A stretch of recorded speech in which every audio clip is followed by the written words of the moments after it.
"You're just a monkey," the arrogant insult of the racist police officer rang out. But little did he know the man standing before him was the new police chief, ready to turn the tables a night. Confrontation promised to shake the entire system. Before we begin, don't forget to subscribe to our channel to follow these gripping, unmissable stories. It was late at night and the empty road was bathed in dim yellow light. A calm-looking black man was driving home after a long day at work. Soft music played in the car, helping him relax amidst the stillness of the late night. But as Malik glanced into the rearview mirror, he noticed the flashing blue and red lights of a police car behind him. Malik didn't feel fear, but a familiar sense of caution rose. He knew that with his skin color, every encounter with the police could become a dangerous event. Slowing down gradually, Malik pulled over to the side of the road, signaling to show he was complying with the rules. He took a deep breath, trying to stay calm. Brock, a tall, broad-shouldered white police officer with cold, piercing eyes, stepped out of the patrol car and walked toward Malik's vehicle, his demeanor exuding smug authority. Malik rolled down his window and looked at Brock with calm but wary eyes. "Where are you headed tonight, huh?" Brock asked, his voice laced with authority. "I'm just on my way home," Officer Mick replied politely but without submission. Brock scrutinized Mick intently, his gaze probing as if trying to unearth something suspicious. He shook his head, a smirk curling on his lips as though Malik had just lied. "License registration?" Brock demanded, his voice tinged with subtle menace. Malik carefully reached into the glove compartment for his documents, making sure not to make any sudden movements that Brock might misinterpret. He handed over the papers with a faint smile, though tension coursed through every fiber of his being. "Here you go, officer." Brock didn't bother to thank him. He took the documents and continued to scrutinize Malik. A heaved silence enveloped them, not from words but from Brock's piercing stare, as though he was searching for a reason to assert his authority further. "Is there a problem, officer?" Malik asked, trying to break the oppressive silence. Brock paused for a moment, fixing Malik with a cold gaze before responding in a sarcastic tone. "I'm the one asking the questions, not you. Just sit still." Mick could sense the tension and prejudice emanating from Brock, but he knew that any resistance at this moment could worsen the situation.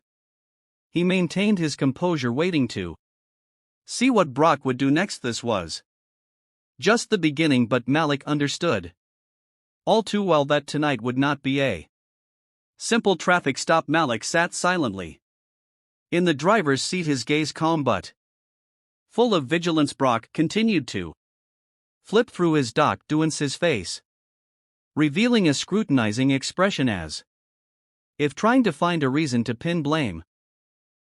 The light from the patrol car's headlights illuminated one side of Brock's face, highlighting a smug, crooked smile. "What are you doing out here at this hour? Doesn't look like you're driving anything fancy," Brock remarked in a mocking tone. Malik frowned slightly, but maintained a polite tone. "I'm just heading home, officer, nothing unusual." Brock let out a dry laugh devoid of any humor. He stepped back slightly, eyeing Malik from head to toe as if appraising an object. Then unexpectedly his voice rang out with utter contempt. "What are you hiding, huh, monkey?" The word monkey dropped like a thunderclap into the silent night. Time seemed to stop at that moment. Malik felt a wave of indignation surge through him, but he strained himself, taking a deep breath to stay calm. "I don't think that's an appropriate thing to say, officer," Malik replied, his voice soft yet cold, his eyes unwavering. Brock stared intently at Malik, waiting for a different reaction. He wanted Malik to snap to make a mistake so he could act, but Malik didn't. His composure only further provoked Brock, who felt increasing ly challenged. Inside Brock, it wasn't just deep-seated racism driving his behavior, but also an unspoken insecurity. He had once been a respected officer, but times had changed. There were more voices now calling out abuse of power, and this shift made Brock feel his authority slipping away. Brock had grown up in a conservative household where racist ideologies were treated as traditions he had always taken pride in. The badge on his chest, believing it to be a symbol of absolute power, but now he felt the world shifting, and that change terrified him. Looking at Malik, a confident black man who showed no sign of fear, Brock felt his sense of control threatened. That feeling drove him to escalate, to use cruel words in an attempt to break Malik's resolve. "You're calm, aren't you?" Brock emphasized each word, stepping closer. "Or maybe you're hiding something in this car. Let's see how long you stay calm." Malik looked Brock straight in the eyes, his gaze unwavering, not with anger but with determination. He knew Brock wanted to shatter his calm, and he was resolute not to let that happen. Brock continued to stare Malik down, his expression full of challenge, trying to force a reaction. But Malik's silence made the tension in the air even heavier. "If you don't want trouble, you'd better cooperate, monkey." Brock repeated the insult, this time with a harsher tone. Still, Mick didn't react. He understood that any move he made could serve as Brock's justification to escalate the situation. Meanwhile, Brock grew increasingly frustrated with Malik's steadfast silence. That silence felt like a statement declaring that Brock's authority couldn't intimidate him. This only amplified Brock's insecurity and fury. However, what Brock didn't realize was that tonight would not end the way he expected. The air remained heavy, broken only by the soft rustling of the wind along the deserted road. Malik watched Brock with calm eyes, but deep within them burned a quiet fire. He knew he couldn't let this situation escalate any further. Brock, on the other hand, grew increasingly aggressive. He circled Malik's car like a predator, searching for its pre's weakness. "Get out of the car, I want to check the interior," Brock ordered, his tone filled with domineering authority. Malik slowly opened the car door and stepped out without protest, his eyes still resolute.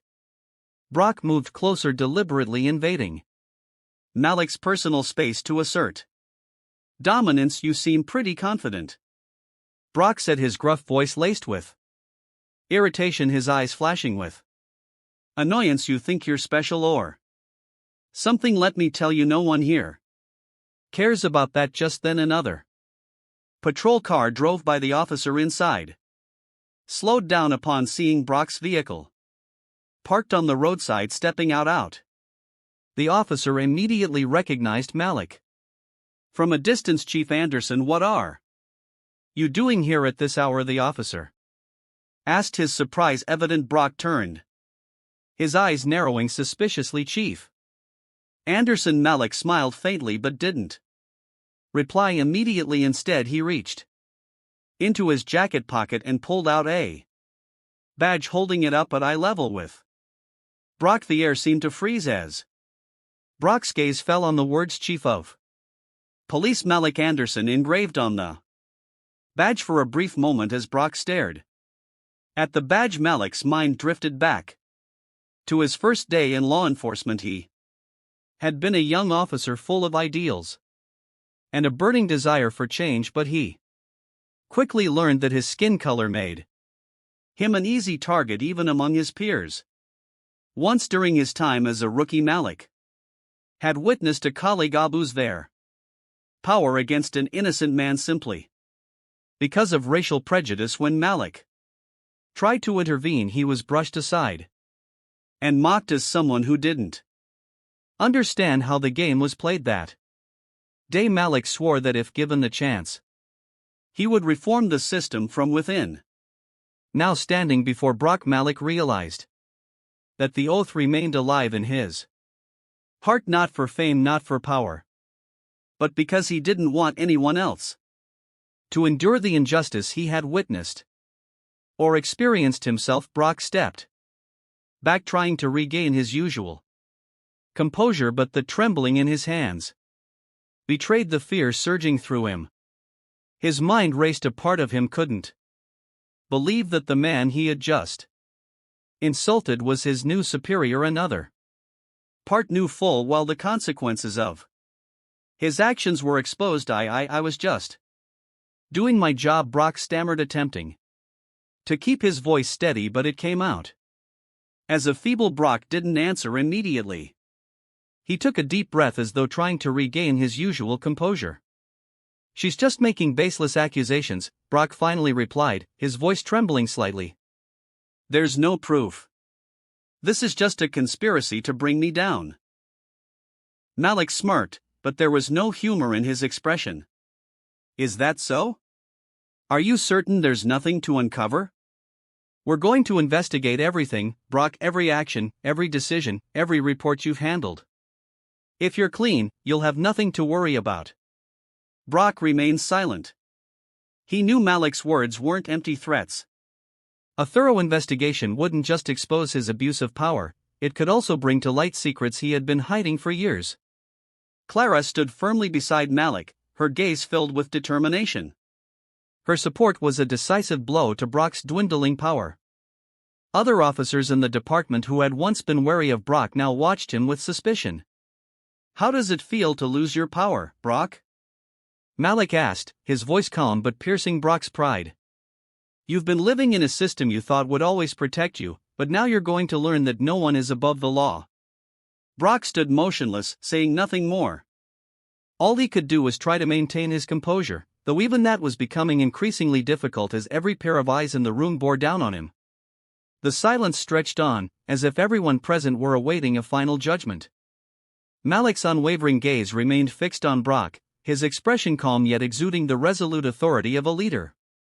"Brock," Malik said, his voice low and clear, carrying the weight of a verdict. "I am officially suspending you from duty, effective immediately." A ripple of murmurs spread through the group of officers standing nearby. Some lowered their heads, avoiding Brock's gaze, while others couldn't hide their relief. Clara stood firmly beside Malik, her determined expression reinforcing her full support for his decision. "I'm also ordering a full investigation into all actions and decisions you've made in recent years," Malik continued. "Any evidence of abuse of power, corruption, or ethical violations will be brought to light." Brock froze for a moment, his eyes widening in disbelief at what he had just heard. But his shock quickly gave way to anger and a sense of betrayal. "You don't have the authority to do this to me," Brock roared, his voice shaking with rage. "I've served this force for years. What about you? You think you can walk in here and destroy everything I've built?" Malik remained calm, choosing not to respond immediately, letting Brock grapple with his fury. "This isn't something I want to do, Brock," Malik finally said, his voice cutting like a blade. "It's something I have to do. You've abused your power, not once, but repeatedly. This is your chance to face the consequences of your actions." But Brock refused to accept his fate. He took a step back, glancing around as if searching for support from his colleagues. "Are all of you going to let this happen?" Brock shouted, his eyes darting to every face in the crowd. "I've protected you. I've worked for you. And now you're just going to stay silent?" No one responded. The officers who had once feared Brock's authority now stood in silence, their gazes averted, avoiding his eyes. Brock's fists clenched tighter, but he knew there was nothing he could do at this moment. With a sudden motion, he pulled out his phone and walked toward his patrol car. "Fine," Brock said, his voice dripping with bitterness. "If this is how you want to play it, I'll show you who has the power." Malik watched Brock closely, his gaze unyielding as the disgraced officer retreated. He knew Brock wouldn't accept defeat quietly. Inside his patrol car, Brock quickly scrolled through his contacts, searching for allies who might help him turn the situation around. He was well aware that Malik, though the police chief, was still new to the role and had not yet fully consolidated his control over the department. "I need your help," Brock said urgently over the phone to a former colleague. "We can't let him destroy everything we've built over the years." On the other end, a voice responded, hesitant and wary. "Brock, are you sure? This could backfire on you." "There's no backfiring here," Brock snapped. "If we let him continue, he'll tear this whole system apart. Trust me on this." From a distance, Malik continued to observe Brock. He understood that this confrontation wouldn't end with Brock's suspension. The man wouldn't give up his long-held power so easily. Clara turned to Malik, her face etched with concern. "What do you think he's going to do next?" she asked. Malik furrowed his brow, his expression thoughtful. "Brock isn't the kind of person to back down. He'll try to turn the tide, possibly by rallying others to his side," Malik replied. "But we won't let that happen." Malik knew this was only the beginning of a power struggle. He wasn't just up against Brock, he was facing the entire network of individuals who had stood behind Brock and enabled his actions all these years. Malik stepped into his office at the police department, the bright lights doing little to ease the heavy atmosphere. Suspending Brock was only the first step, but he knew what awaited him: resistance. And it didn't take long for it to manifest. Sitting alone in his office, Malik's eyes lingered on the nameplate on his desk that read Chief Malik Anderson. It was a symbol of everything he had fought to achieve, but also a weight he now had to bear. He thought of his late mother, an elementary school teacher who had dedicated her life to teaching in underprivileged communities. She had always believed in the power of education and fairness. Before she passed away, she told Malik, "You can do it, Malik. Don't let anyone tell you that you're not good enough because of the color of your skin. You can change things as long as you don't give up." Those words had always been his beacon in the storm. But now, as he faced resistance within his department, Malik wondered if he truly could make a difference. Then he reminded himself that change never came easily, and he had never chosen the easy path. In the hallways, whispers began to spread. Some officers loyal to Brock made their displeasure known. They avoided Malik's gaze as they passed by, but their deliberate silence spoke volumes. Within days, rumors started to circulate.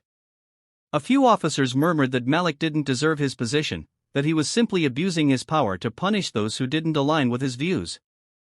"I heard he's just here to clean out people like Brock," one officer whispered to a colleague, skepticism thick in his voice. "Maybe this is all just a personal vendetta," another chimed in, casting a glance toward Malik's office. These rumors quickly gained traction, further thickening the tension in the department.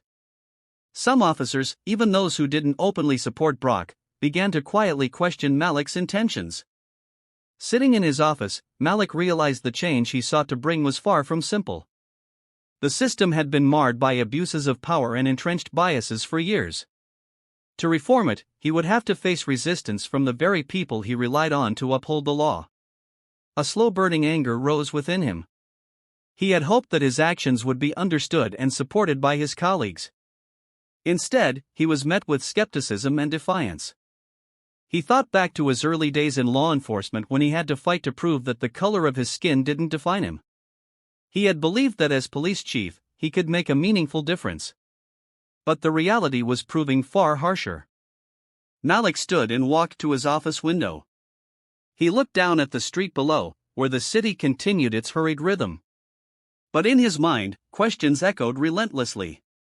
Can I change a system so deeply rotten from the inside? Am I doing the right thing, or am I only making things worse? Meanwhile, Brock, though suspended, was quietly executing his plan. He wasn't just reaching out to allies within the department but also cleverly spreading stories designed to tarnish Malik's image. "Anderson is just trying to build his hero image," Brock said over the phone to an ally.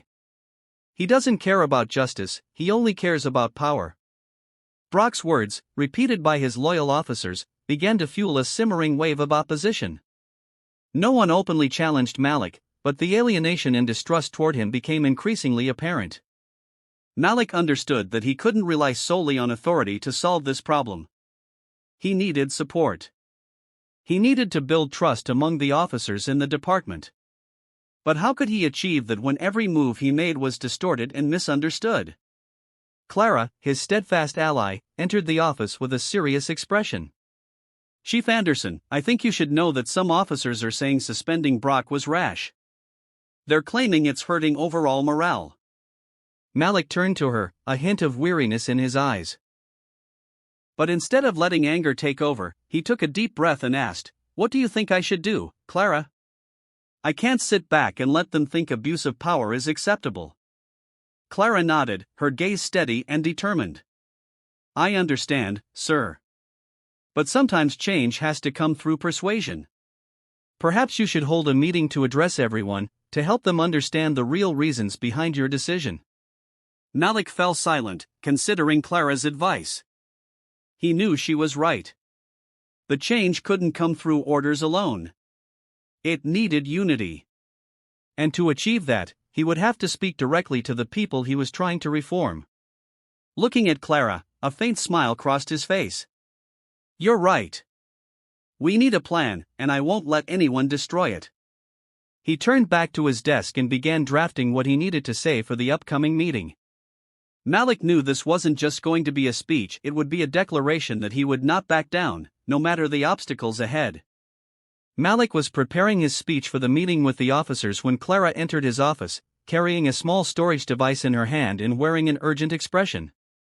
"Chief Anderson, I think you should see this," Clara said, placing the USB drive on the desk.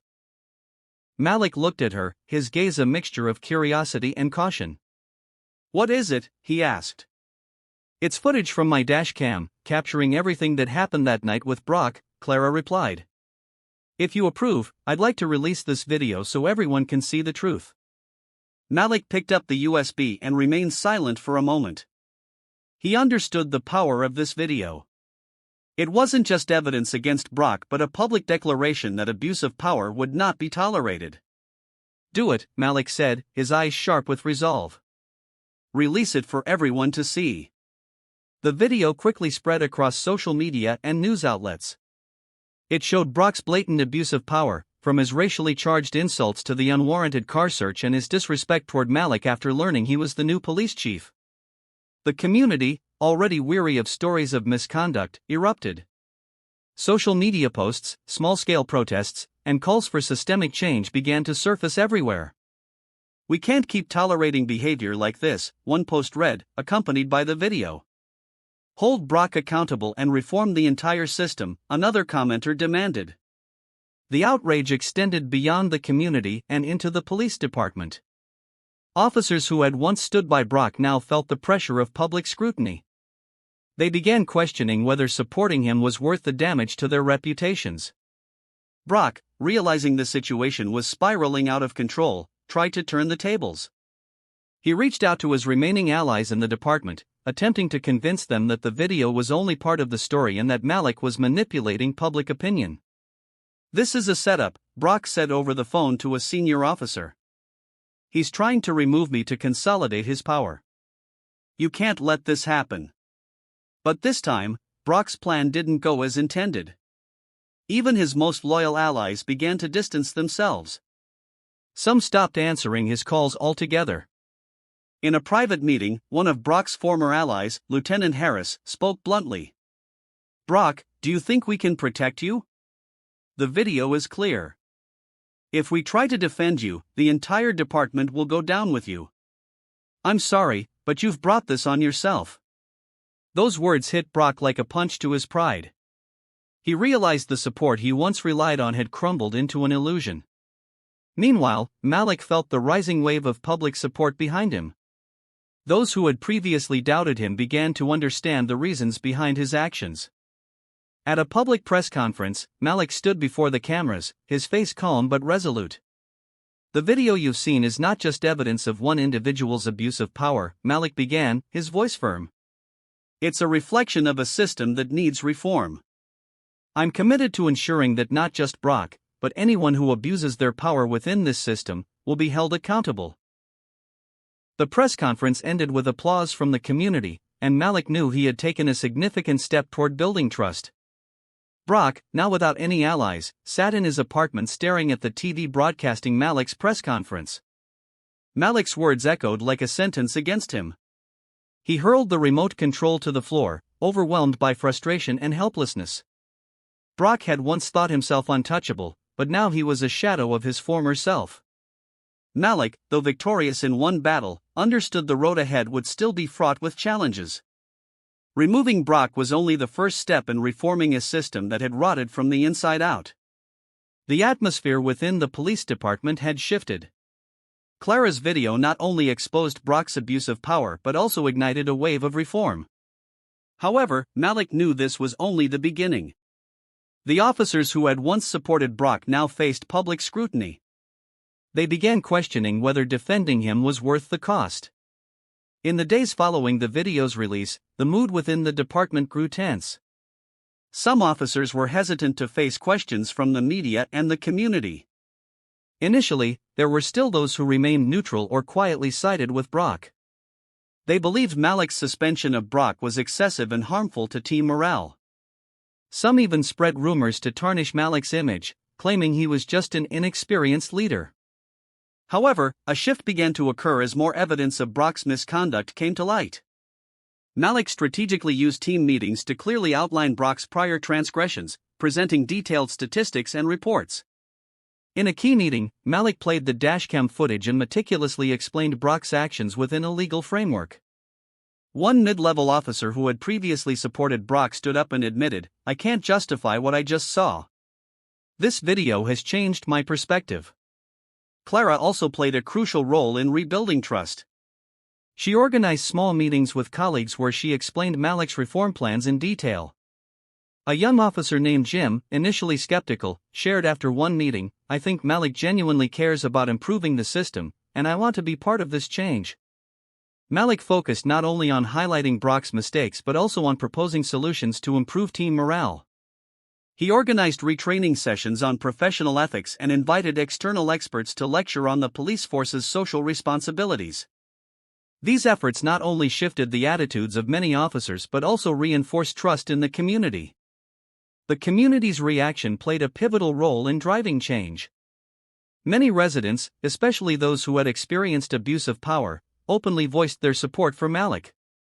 In a media interview, Mr. William, a resident, said, "I've been harassed by officers like Brock and felt powerless. But Malik has given us hope that justice can be served. I fully support what he's doing." Outside the police headquarters, a peaceful protest formed, with demonstrators holding signs demanding reform.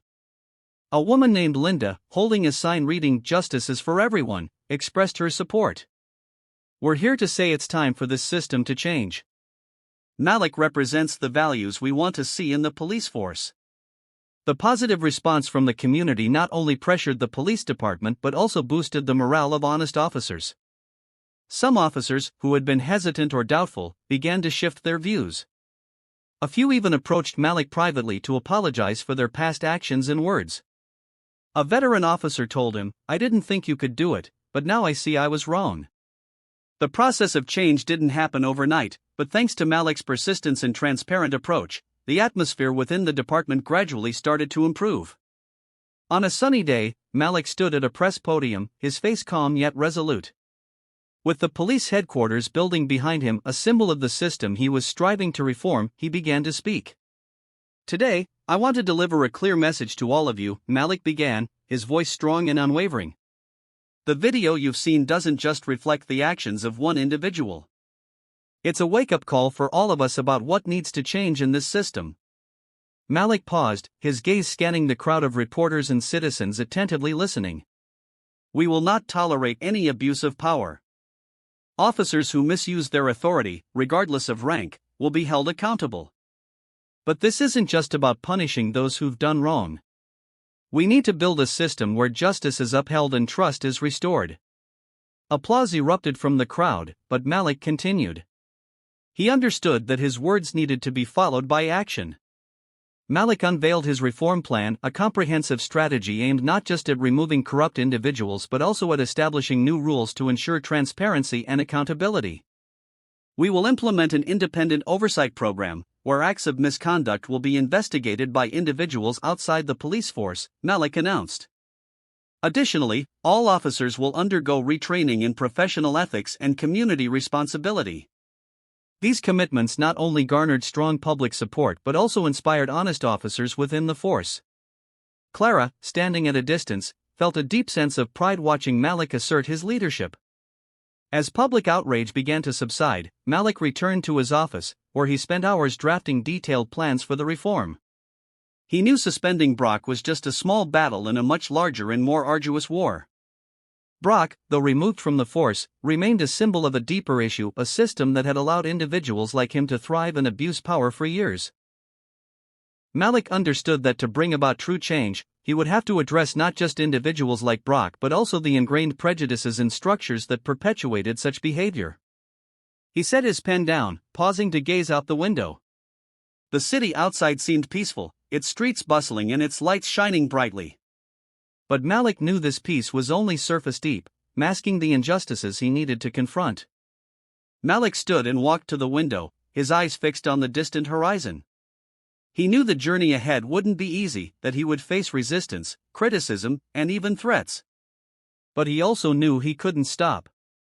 This isn't just my fight, Malik told himself. This is a fight for those the system has forgotten, and I won't back down. The story closes with Malik standing at the window, his eyes filled with determination and hope. Outside, the city continued its ceaseless motion. But one thing was certain: under his leadership, things would never be the same again. Malik's story and his journey to reform the police system stand as a powerful testament to the strength of persistence, determination, and the power of community solidarity. It reminds us that with the right support and unwavering resolve, any obstacle can be overcome. To continue the story, here's an extension of Malik's journey toward systemic reform and overcoming deeper challenges. Months passed since Malik suspended Brock and implemented the first wave of reforms. While the community applauded his efforts and many officers embraced the changes, Malik knew the system's deep-rooted issues wouldn't vanish overnight. He was now fighting a more subtle battle against complacency, covert resistance, and the long shadow of Brock's influence. One afternoon, Clara entered Malik's office with a grim expression. "Chief, you need to see this," she said, handing him a file. It contained reports of irregularities in several older cases. The evidence pointed to a network of officers who had engaged in questionable practices, covering for each other and using their positions for personal gain. Malik sighed as he scanned the pages. The scope of corruption was larger than he had anticipated. "How many officers are we talking about?" he asked, his tone calm but heavy. "At least a dozen, based on the evidence we've gathered so far," Clara replied. "And they're not all rookies. Some of them are high-ranking and well-connected." Malik leaned back in his chair, deep in thought. This wasn't just about Brock anymore. It was a systemic cancer that had spread far and wide, thriving in the shadows. If he went after these officers, he risked creating more division within the department. But if he didn't, his mission to reform the system would lose credibility. "We can't let this slide," Malik said finally, determination gleaming in his eyes. "We'll investigate every case thoroughly and ensure that justice is served. But we need to do this carefully. If we rush, they'll close ranks and bury the evidence." Clara nodded. "I'll put together a discreet task force. Officers we can trust." Over the next few weeks, Malik and Clara worked tirelessly, poring over files, interviewing witnesses, and tracking down leads. The investigation revealed a disturbing pattern of misconduct, cases mishandled, evidence tampered with, and victims silenced. Malik knew exposing these actions would cause an uproar, but it was the only way to rebuild trust. Meanwhile, Brock, despite being removed from the department, was not idle. He had aligned himself with a group of disgruntled former officers who shared his resentment toward Malik's reforms. Together, they began spreading propaganda, accusing Malik of dismantling the traditional values of the police force. One evening, Malik received an anonymous tip about a planned protest outside police headquarters. The group behind it aimed to discredit Malik and pressure him into resigning.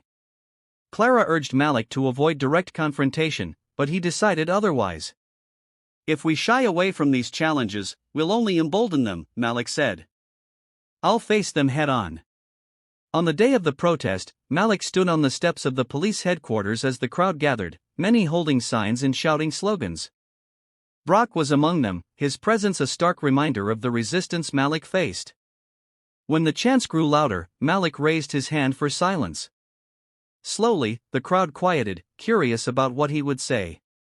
I see a lot of anger here today, Malik began, his voice steady and strong. And I understand it. Change is never easy, and it can feel like an attack on the things we've grown accustomed to. But let me ask you, are those traditions worth holding on to if they come at the cost of justice, equality, and integrity? Some in the crowd jeered, but others listened intently.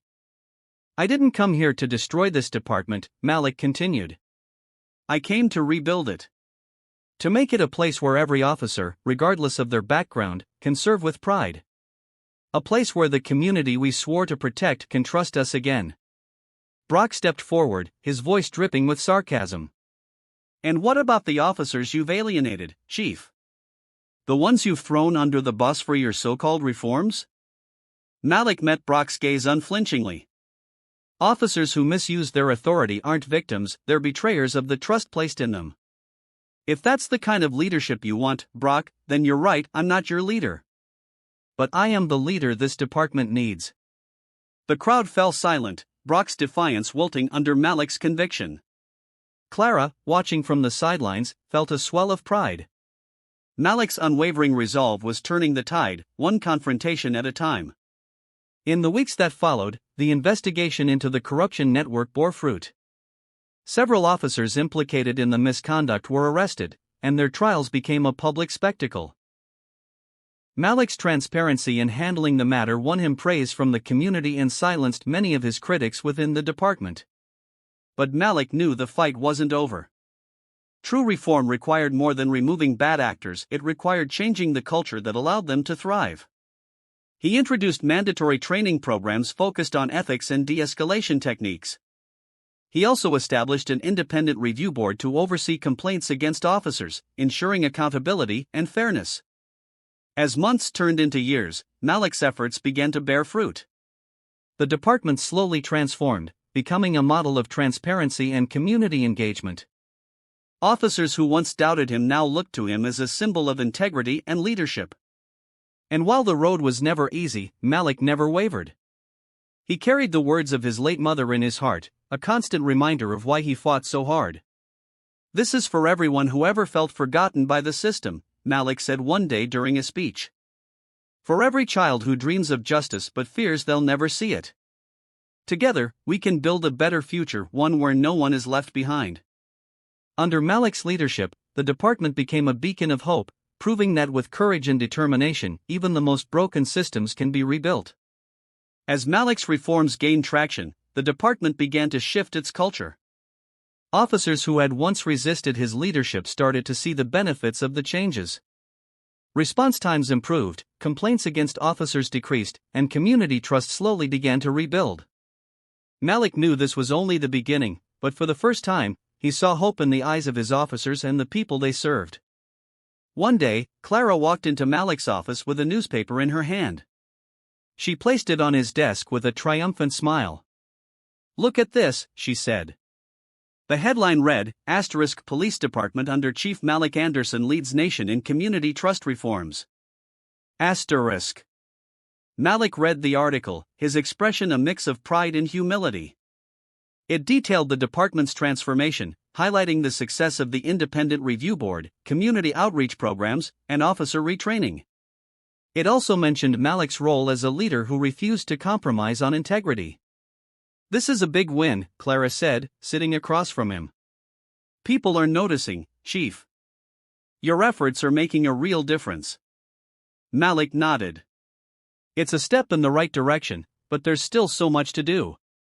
We've uncovered the corruption, but we need to ensure the system doesn't allow it to resurface. Clara leaned forward, her gaze steady. You've already done more than most would dare to, Malik. The department is changing because of your leadership. Just as she spoke, Malik's phone buzzed. It was a call from City Hall. The mayor wanted to meet with him to discuss expanding his reforms to other departments in neighboring cities. The meeting was a turning point. Over the next several months, Malik became a consultant for other police departments grappling with similar issues.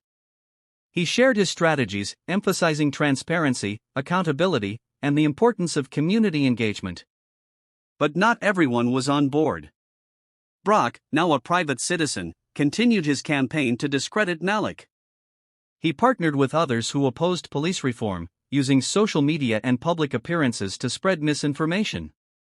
"He's not a hero," Brock said in a televised interview. "He's tearing apart what made our force strong. We don't need reforms, we need order." Despite Brock's efforts, his words carried little weight. The video of his actions and Malik's subsequent reforms had left a lasting impression. Communities across the country began demanding similar changes, citing Malik's department as a model.